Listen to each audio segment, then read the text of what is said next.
J'appelle auprès de moi pour la première table ronde. Écoutez, ces applaudissements vont à ceux qui ont contribué. Cédric Gozzi, d'abord, voilà, qui peut s'installer à côté de moi. Une modification dans le programme qui est projeté, non, oui, qu'est-ce qu'il faut faire ? Vous attendiez Claire Juillard, qui est une sociologue de Paris-Dauphine et qui a été empêchée, mais c'est une femme qui la remplace. Donc, de ce point de vue-là, l'effort que nous avons fait vers la parité ne sera pas contrarié. C'est Ariane Artignan, qui est journaliste spécialisée en immobilier. Ariane à côté de Cédric. Hervé Parent. Hervé Parent est prévu au programme, donc vous savez qui il est. C'est un spécialiste de marketing immobilier. Il est professeur, il est auteur, il est chercheur. Il est aussi le président de la Fédération de l'Internet immobilier. Et donc sa conviction que les nouvelles technologies peuvent servir la cause de l'immobilier est ancienne et chevillée au corps. Voilà. Alain Tripier. Sociologue, économiste, un homme de données, un homme de recherche. Hervé, l'objectif de cette table ronde, par différence avec la deuxième, qui va réunir de manière très opérationnelle des professionnels de l'immobilier, qui vont faire un lien très fort avec le patrimoine et le marché, cette table ronde, nous devons en attendre qu'elle fasse tourner les idées et qu'elle prenne un peu de hauteur par rapport aux apports du très haut débit et à l'évolution de ce lien entre les habitants copropriétaires ou occupants des immeubles en copropriété dans nos villes et l'immeuble. Alors, ce sont des regards croisés que nous avons souhaités. Chacun de votre balcon, vous avez une approche différente. Hervé, pour commencer, j'ai parlé de conviction ancienne que les nouvelles technologies pouvaient servir l'immeuble et son lien aux habitants. Quelle est ta conviction là-dessus ? Ma conviction, c'est que le très haut débit dans les logements, ce n'est pas une valorisation de l'immeuble, c'est simplement une obligation. Aujourd'hui, personne n'envisagerait de louer ou de vendre un logement sans électricité. Alors, on n'en est pas là, et sûrement pas dans l'esprit des professionnels. Alors, en deux temps, quitte à enfoncer quelques portes ouvertes, mais dans l'immobilier, on a le droit, le poste de président d'une association comme la Fédération de l'Internet immobilier permet d'avoir un peu une vision. Un tout petit peu de recul, on oublie toujours qu'Internet, c'est un changement de civilisation, au même titre que l'invention de l'imprimerie ou de l'écriture, sauf que ça va plus vite. Comme on est dedans, on ne le voit pas, mais effectivement, en moins de 15 ans, on est passé de personne à Internet à tout le monde à Internet. Quand on regarde les chiffres médiamétriques, et l'Institut de référence nous dit qu'il y a 48 millions d'internautes pour la population des plus de 15 ans, ça veut dire que tout le monde. Et qu'est-ce qu'un internaute pour médiamétrie ? C'est quelqu'un qui envoie des mails ou qui va une fois par mois sur un site internet. Alors jusqu'ici, on n'a pas besoin du très haut débit. La DSL le fait très bien. Si vous voulez envoyer des mails ou acheter un billet de train, tout va bien. Vous n'avez même pas besoin d'ADSL en fait. Si vous avez un smartphone, vous l'utilisez comme modem et ça se passe très très bien. Sauf que les usages aujourd'hui d'Internet, et encore plus de demain, c'est différent. Et si on veut regarder dès aujourd'hui, bien comprendre les usages, M. Parfait nous a dit il y a 5 écrans par logement. Et qu'est-ce qu'on voit sur ces écrans ? On voit des images. Regardez les offres des fournisseurs d'accès, quand ils vous vendent de la fibre par exemple. Ils vous disent tous, une petite ligne, vous aurez Internet. 2, vous aurez le téléphone, gratuit. Et ensuite, une page pour vous raconter le nombre de chaînes de télévision que vous aurez. Internet, c'est dès aujourd'hui un moyen avant tout de regarder des images. Et des images qui vont être de plus en plus de qualité. Vous avez vu probablement une publicité pour Sony qui vous dit on a des téléviseurs 4K. 4K, vous ne savez pas ce que c'est simplement de la très très haute qualité. Vous allez, avec ces types de téléviseurs et quand demain il y aura des images, vous aurez des images d'une qualité supérieure à celle que vous voyez au cinéma. Voilà. Et quand on veut avoir ce type de qualité dans les deux sens, et là Monsieur Parfait nous l'a dit, c'est non seulement je regarde sur 5 écrans à la fois dans l'immeuble et j'en vois parce que effectivement je suis sur l'équivalent de Skype pour converser avec des gens qui sont pas forcément à l'autre bout du monde, mais à 1 heure de voiture. Pour tout ça, j'ai besoin du haut débit. D'autres usages, on vous en a parlé, donc j'insiste pas, mais les gens aujourd'hui jouent en ligne, les ados, mais aussi les adultes, donc avec les Xbox, les machins comme ça, et jouer en ligne à plusieurs, en passant par des images, tout ça demande un très très haut débit. Donc une évidence va s'imposer demain, plus encore que ce que l'a dit Henri, c'est, alors demain je ne sais pas si c'est dans 1 an ou dans 5 ans, c'est que on ne pourra pas vivre sans très haut débit dans son logement, tout simplement. De même qu'on difficile de ne pas avoir l'électricité. Mais rappelez-vous, il y a un moment où il n'y avait pas d'électricité dans les logements, puis quelques dizaines d'années après, il y avait de l'électricité dans tous les logements. Nous, on est à ce moment-là, sauf que pour Internet, je pense que ça va aller un peu plus vite. Et un dernier mot, donc c'est ça. Le dernier mot, c'est le rapport des professionnels de l'immobilier avec Internet. Depuis 10 ans, ouais, 10 ans. J'anime beaucoup de formations, de conférences, etc., où je parle d'Internet aux professionnels de l'immobilier, promoteurs, agents immobiliers, administrateurs de biens. Jusqu'ici, Internet était vécu comme une mauvaise nouvelle, et moins on s'en occupait, mieux c'était. Et donc, quand on va voir les professionnels de l'immobilier, en leur disant, vous savez, il va falloir, que vous appreniez à utiliser Internet pour votre relation avec les clients. 2, ça va devenir une partie de votre métier dans la gestion, et notamment dans la gestion de l'immeuble. Ils nous disent, j'espère bien qu'il a tort, et on fait l'autruche. Alors, c'est en train de changer. On le voit, un certain nombre de signaux. Au salon de la copropriété, on voit beaucoup de syndics qui ont compris qu'il fallait qu'ils aient un extranet pour diffuser les informations de la copro. Ils sont en train de remuer de plus en plus pour pouvoir envoyer les convocations aux assemblées générales par Internet.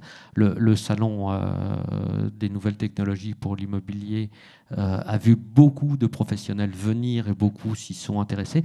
Donc on est en train de changer, j'espère, mais on ne peut pas, dans notre réflexion, oublier ce fait que les professionnels de l'immobilier, d'une façon générale, ont un peu de recul sur la prise en compte d'Internet. Merci Hervé. Ariane, vous êtes une journaliste spécialisée dans l'immobilier depuis longtemps, aujourd'hui rédactrice en chef du journal de l'agence, qui est un titre spécialisé qui s'adresse aux professionnels de la transaction et de la gestion d'ailleurs. Vous avez un regard et sur ce que pense l'opinion des services apportés dans les immeubles, et notamment apportés par les gestionnaires, et vous avez un regard sur la profession. Hervé vient de parler de la perméabilité ou de l'imperméabilité des professionnels aux questions d'Internet et de très haut débit. Votre regard aujourd'hui sur cette réalité, est-ce qu'on est loin du compte? Est-ce qu'il y a l'expression d'une demande? Est-ce qu'il faut la faire émerger? Est-ce qu'on parle effectivement, Hervé a dit 1 an, 5 ans, je ne sais pas. Est-ce qu'on peut être un peu plus précis sur l'urgence? Alors d'abord, je vais vous parler des professionnels de l'immobilier. Hervé a raison. C'est vrai qu'il y a quelques années, les agents immobiliers, les administrateurs, les syndics ont mis pas mal de temps à venir à Internet. Et il y a encore 15 ans, 10 ans, il y avait très peu d'agences équipées du web. Et en tant que journaliste, c'était assez troublant. Et là, il y a eu une avancée phénoménale ces dernières années, et tout le monde y est venu, y compris chez les professionnels, parce qu'ils y sont venus aussi sûrement chez eux. Donc moi, je vais vous parler des apports de la fibre optique aux habitants, qu'ils soient à titre privé ou à titre professionnel. Donc la première chose qu'on peut dire de la fibre optique, c'est que c'est la promesse d'une technologie qui colle parfaitement au mode de vie actuel et aux évolutions sociétales et comportementales. Alors, quand je parle d'évolution sociétale, je parle de la crise économique qui a modifié les façons de travailler, du vieillissement de la population, voilà, du moindre nombre de personnes dans les foyers. Tout ça fait qu'on consomme beaucoup plus d'Internet. Et la fibre optique, ça permet aussi de tenir compte des aspirations du plus grand nombre des citadins en matière donc d'habitation et de logement. Donc, vous le savez tous, Internet, les smartphones sont devenus aujourd'hui des vecteurs, et ça c'est un peu nouveau quand même, de communication bien sûr, et aussi de socialisation, et ça a été dit tout à l'heure. Donc, tout ça pour dire que la fibre aujourd'hui, ça s'insère parfaitement dans le cahier des charges de la société où tout va aujourd'hui de plus en plus vite. Donc voilà, ce que je voulais dire aussi, c'est que l'Internet, la télé, tout ça doit être accessible tout de suite et maintenant. Et ça, on a une espèce d'injonction de l'immédiateté dans notre société et ça répond aussi à cette question. Donc ça nous permettra d'aller plus vite, de gagner du temps. Donc c'est supposé satisfaire un maximum d'attentes. Alors, l'autre chose que je voulais vous dire aussi, c'est qu'évidemment, ça colle à ce diktat de l'image. Alors, bon, je sors peut-être un peu du champ, mais on est dans une société où l'image a de plus en plus d'importance. Donc, là où on ne pouvait pas concevoir de logement sans électricité ou voire sans téléphone, aujourd'hui, c'est plus du tout imaginable. L'accès aux images fait qu'on a besoin de très haut débit aujourd'hui, et tout ça, ça va aller en s'accentuant, on va le voir.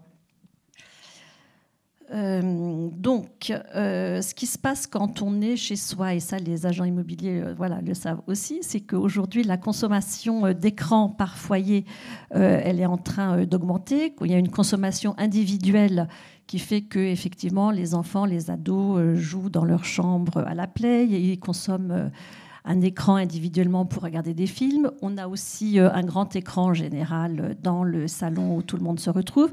Et puis des petits écrans, chacun a son portable, son smartphone. Et tout ça, donc, ça génère des besoins de connexion. Alors, et donc ces besoins vont forcément aller en s'accroissant. Pourquoi ? Parce que la consommation d'écran aujourd'hui, elle démarre de plus en plus jeune. Elle démarre, on va dire, à la naissance, avec des applis quasiment pour bébés, donc qui deviennent, les très jeunes enfants développent une espèce d'addiction entre guillemets aux tablettes, et ça de plus en plus jeune. Et ça va forcément aller en s'accentuant.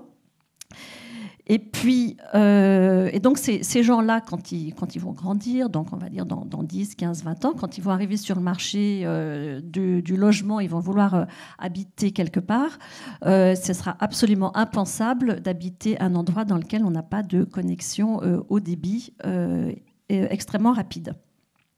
Donc là, on est en bas de l'échelle. À l'autre bout de l'échelle, on a des seniors qui vivent aussi de plus en plus longtemps, de plus en plus en bonne santé. Donc, eux, ils ont besoin de connexions rapides pour rester connectés avec leur famille au bout du monde, avec leurs proches, etc. Et puis, ils sont aussi dans une quête de jeunisme qui est de plus en plus marquée. Donc, être branché, être sur le web en permanence, c'est aussi un signe c'est aussi une façon pour eux de montrer qu'ils restent dans le coup. Donc là, on parle des seniors en bonne santé du 3e âge. Et puis, encore après, on a donc des personnes très âgées qui sont souvent en moins bonne santé, qui sont isolées et pour qui Internet, le haut débit, la fibre optique, c'est la promesse d'immeubles intelligents, de télémédecine, de domotique, de services améliorés qui vont leur faciliter la vie. Voilà, et ce que je voulais dire aussi, c'est que voilà, tout ça est très paradoxal parce que ces personnes âgées, elles vivent de plus en plus seules. Enfin, aujourd'hui, les gens vivent de plus en plus seuls, et plus ils sont seuls, plus ils ont besoin d'être connectés aux autres et d'envoyer des choses, d'envoyer des photos, d'envoyer des images, d'en recevoir, et donc de faire circuler beaucoup d'informations.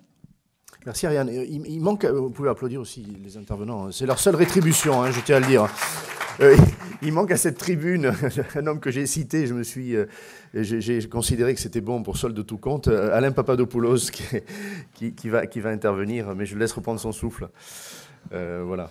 Et je peux encore rajouter quelque chose. C'est que tout ça c'est très rassurant aujourd'hui quand on arrive dans un logement et de se dire, ben voilà, je vais pouvoir être connecté à toute heure du jour, de la nuit, envoyer des photos, les recevoir, parler, etc. Et ça risque de devenir de plus en plus anxiogène de ne pas avoir tout ça. Donc, et ça, je suis certaine qu'à moyen terme, ça créera de la valeur. En tout cas, ça enlèvera de la valeur aux logements qui ne disposent pas de tous ces services. Alors, est-ce qu'il y aura une étape après où le luxe suprême, ce sera de fermer toutes les écoutilles et d'être complètement cloîtré chez soi sans accès à l'extérieur? Mais peut-être dans très longtemps. Merci Ariane.